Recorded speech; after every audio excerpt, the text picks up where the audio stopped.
অনেক দিন আগের কথা। এক গ্রামে বাস করত করিম নামে এক কৃষক।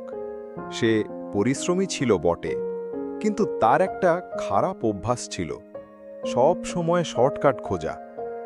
একদিন করিম ঠিক করল জমি চাষ করবে, কিন্তু গরু ভাড়া করবে না। সে ভাবল, গরু ভাড়া করলে টাকা খরচ হবে, তার চেয়ে আমি নিজেই কুড়াল দিয়ে জমি কাটব। গ্রামবাসীরা তাকে সাবধান করল, এভাবে করলে ক্ষতি হবে করিম। কিন্তু করিম কারো কথা শুনল না।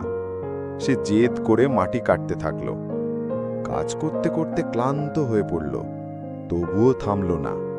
হঠাৎ অসাবধানতাবশত কুড়ালটা তার নিজের পায়ে গিয়ে পড়ল।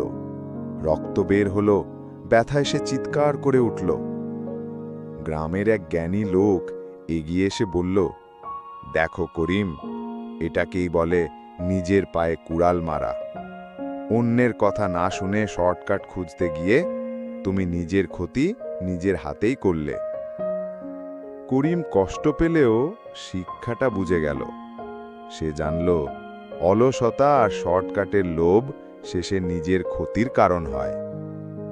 বন্ধুরা, যখন আমরা সতর্কতা আর অভিজ্ঞদের উপদেশকে উপেক্ষা করি, তখন নিজের কাজেই নিজের ক্ষতি ডেকে আনি। তাই ধৈর্য, সততা আর নিয়ম মেনে কাজ করার মধ্যেই আসল সাফল্য লুকিয়ে আছে।